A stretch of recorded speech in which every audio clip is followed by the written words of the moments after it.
파수꾼들이 시대의 끝을 알리고 있습니다. 신랑이 더디 옴으로 다 졸며 잘세. 마태복음 25장 5절. 신랑이 얼마나 더디 온 것일까요? 금년이 2020년이니 무려 약 2000여간 오시지 않은 것입니다. 신랑을 맞으러 나간 10처녀 모두 잠들만 합니다. 잠이 들었다는 의미는 신앙의 잠을 잤다기보다 강림을 위해 깨어 있지 못한 것을 상징합니다. 그러나 그 길고 긴 기간에 많은 인류가 복음을 들었습니다. 어떤 사람은 이 상황을 보고 우리가 잠들어 있어도 주님이 오셔서 깨어서 데리고 올라갈 것이라 해석하기도 합니다. 잠들어 있어도 문제가 없다는 것이죠. 그러나 이 비유를 다른 각도에서 보면 그렇지 않다는 사실을 발견하게 됩니다. 2000년이란 긴 시간 동안 잠들어도 괜찮은 시간이 있고 깨어 있어야 할 시간이 구분되어 있다고 봐야 합니다. 그 오랜 시간 늘 깨어 있을 수 없습니다. 하지만 주님이 오실 때가 되면 신자들이 준비할 수 있도록 깨우는 때가 온다는 것이죠. 그때가 본격적으로 준비하는 시간입니다.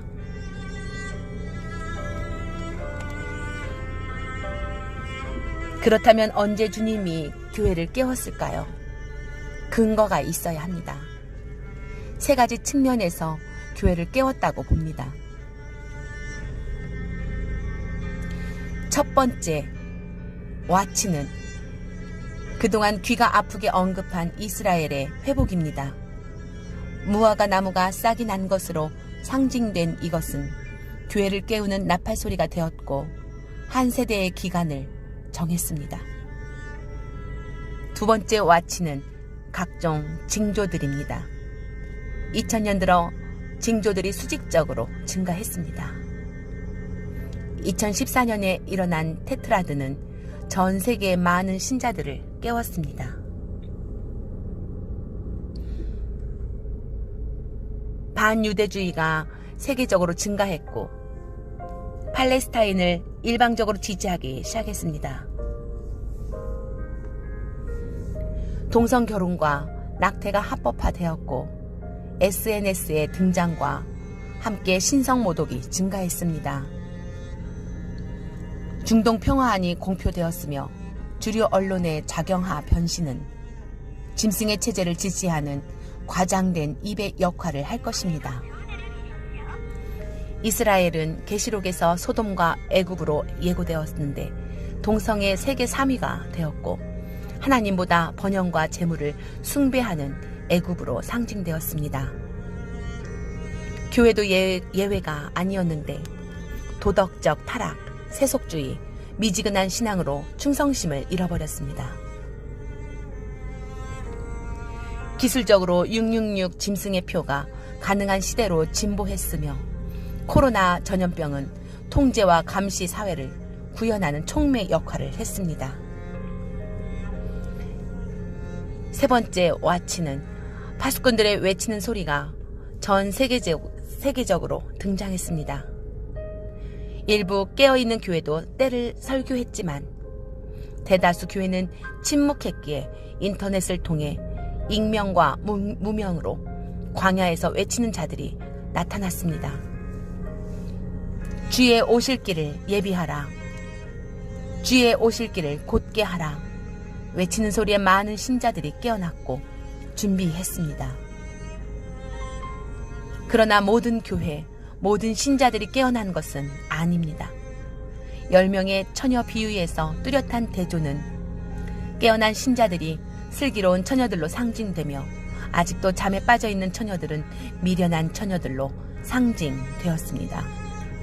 미련한 처녀들은 때를 분간하고 긴장하는데 실패하였고 너무 늦었다 후회할 것입니다. 때를 분간하는 것이 신자의 삶에서 긴장이며 핵심입니다.